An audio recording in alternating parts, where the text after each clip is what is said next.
What up? It's Servitor. I got one question to ask. Are we back? MCU, are we back? Now, if you watched my Captain America review, I told you that my excitement level for Thunderbolts was a 2 out of 10. I was more hyped for Fantastic Four, and now my hype for Fantastic Four is a 1 out of 10. Even after watching this movie, I mean, the marketing team for that movie needs to be fired. Not just the marketing team, but the casting directors. Whoever casted Joseph Quinn as Human Torch, fire them. Pedro Pascal as Reed Richards, fire them. There is no reason, there is no need for these actors to play these characters. Cyclops is supposed to be coming in the future. We need to fire these casting directors and marketing teams to save the characters coming in the future. They have Pedro Pascal as Reed Richards and Joseph Quinn as Human Torch. All gloves are off at this point. All gloves are off. And the marketing team is ruining the movie for me personally. It hasn't even come out yet. Sue, supposed to be dabbling in gender politics? Dog, I just want to see 4 superheroes go crazy on Galactus. Is that too much to ask? We don't need Sue talking about gender politics. This isn't about Fantastic Four. Me personally, I don't even want to utter the words Fantastic Four until that movie come out. And hopefully prove me wrong like the Thunderbolts. The Thunderbolts, I apologize. Kevin Feige, I apologize. All the actors who play all the characters, except Fraudmaster, I apologize. I apologize.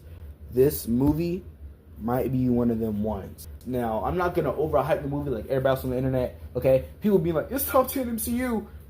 Come on, bro. They're just people that were starving, they were dying of thirst, and they finally got a beverage. And it was Thunderbolts. And now they're acting like it was the greatest thing known to man. That's not true. That's not true. But this is not bad. Not bad at all. There's only one thing I don't like, and that's the ending. And people overhyping it online saying it's better than Guardians of the Galaxy. Thunderbolts, like I said previously, it might be one of them ones. I'm going to try and keep this under 7 minutes. Apologies ahead of time if I don't. Let me get with the bad things about the movie. And the bad things is only one thing.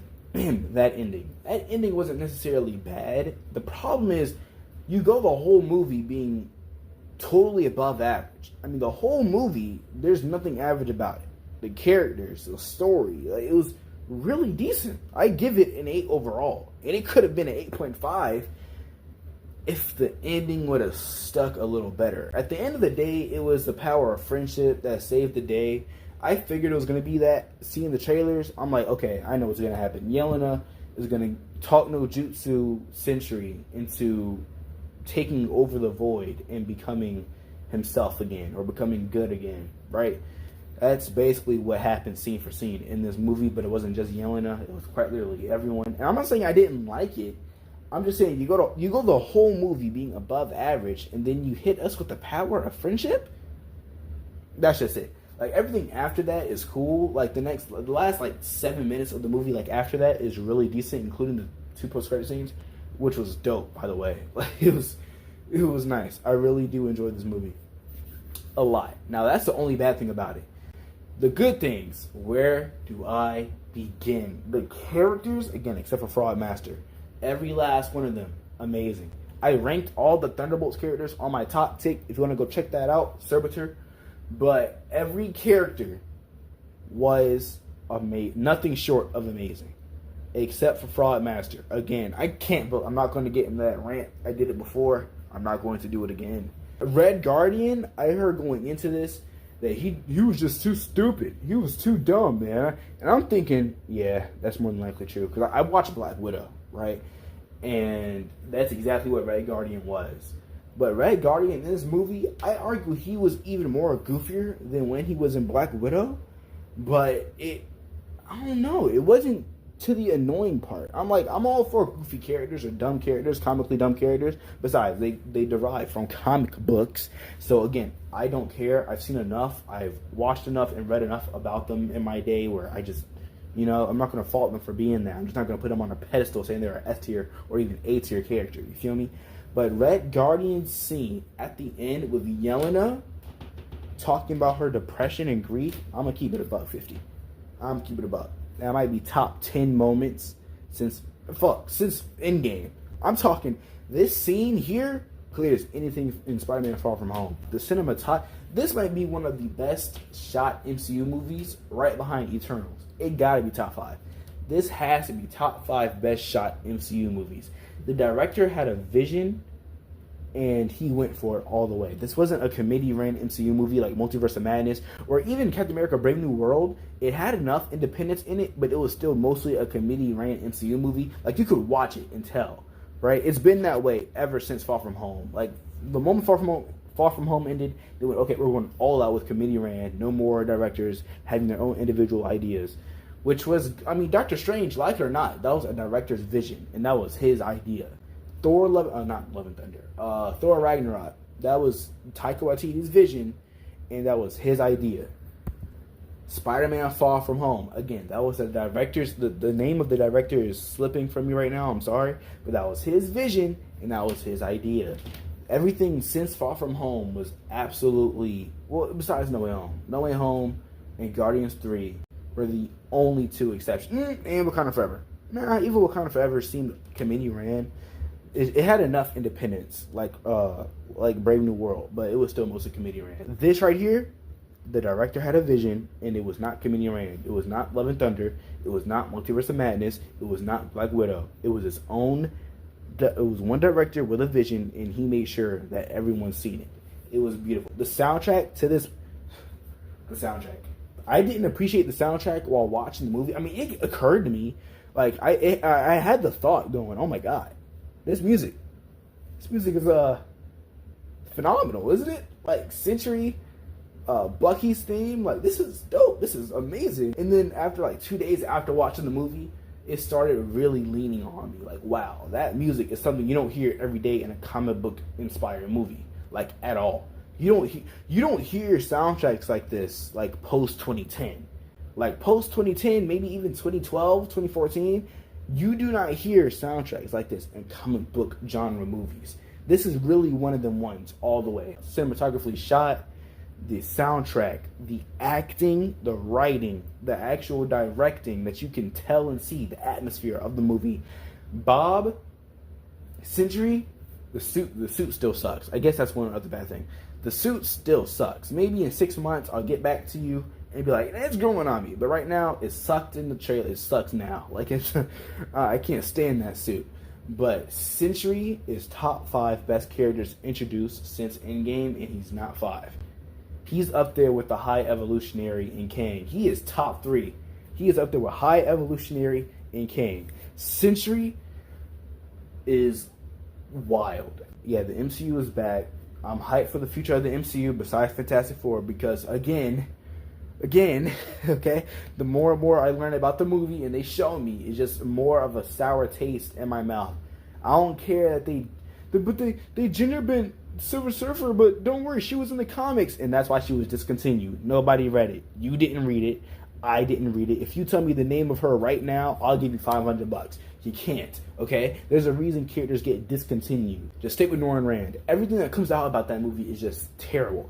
But other than Fantastic Four, I am and Ironheart. I forgot that show was coming out. But other than Ironheart and Fantastic Four, I am extremely hyped for the future of the MCU. I can't believe they pulled me back in since Secret Invasion. I thought it couldn't be done.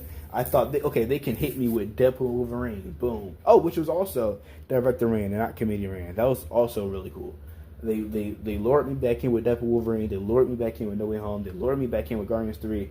You know, the Hawkeye TV show. They had these moments they pulled me back in, but I never put the seatbelt on when I was in the car. I never strapped myself up when I was in the car. You feel me? I was always just in there for the temporal ride to A and B. It was like an Uber. But now I'm in the car, my seatbelt's on, and I'm ready for the road trip. I'm ready for the future of the MCU. After watching this movie and thinking about it, I have no doubt in my mind 2 of these characters aren't making it to Thunderbolts 2. 2 of these characters, I think aren't making it past Avengers Doomsday and Avengers Secret Wars. I think one of them would die in Doomsday and the other would die in Secret Wars, or maybe they'll both die in the same movie. And I reckon that'll be Doomsday more than likely. So that way in Secret Wars they can mainly focus on who the new group of Avengers actually is. and let go of all the extra characters. So that being said, Bucky's 100% gonna die. I'm not even. Yeah, it's happening. Bucky is 100% dying, and he's at that point.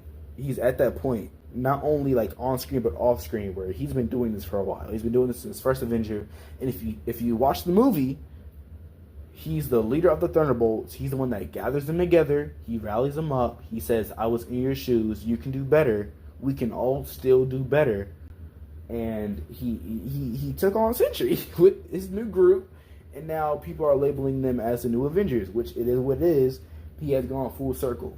Captain America, Steve Rogers would be proud. Anyway, the other character, I think, it's between two characters. Actually, it's between three characters. Yelena, I think, is 100 billion% safe. She's actually the only one I think is 100% safe. Ghost, I don't think they're going to knock off Ghost, because I think they can build her up with like one more Thunderbolts movie before killing her, because it wouldn't be as emotionally invested to the fans at this point in time. She can still be built up, especially with what they did with her in this movie. She's one reliable teammate. She's someone that you can count on. They can build her up for one more movie and then knock her off some other time. So she's an option, but I'm not. She's the least, variable. She's the least variable here. Red Guardian might get knocked off. I mean, think about it. If you watch Black Widow and this movie, it's almost like his time in the MCU can end right now. Like, it could end in Avengers Doomsday, which he was confirmed to be in.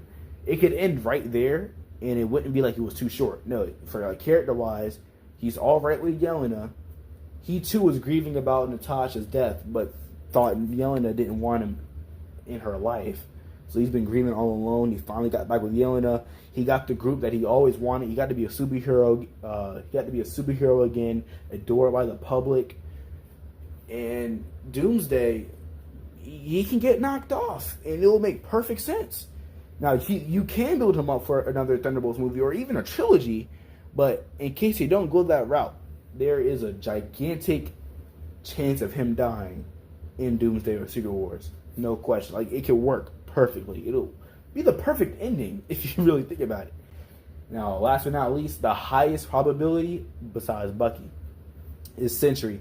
You build up Sentry to be, this guy can solo the Avengers. Like, Sentry is the strongest character from this planet. Like, he can run the ones with anybody so far that we have seen.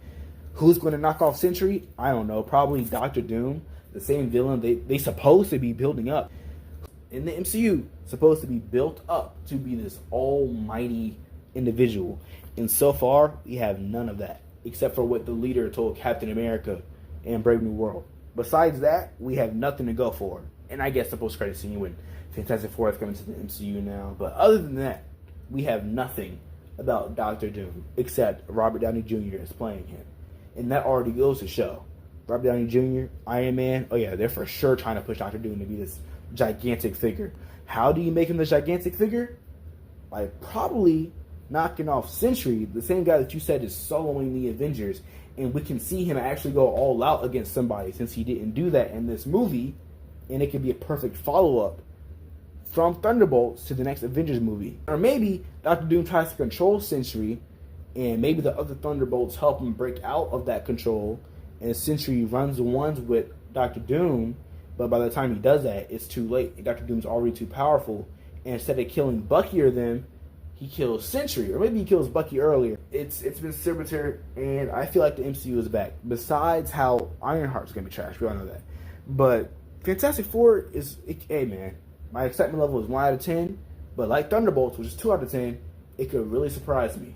Because now Thunderbolts, I give a solid 8. Like I said, the only disappointing thing is that final fight. But it's been servitor, and I'm out. Peace.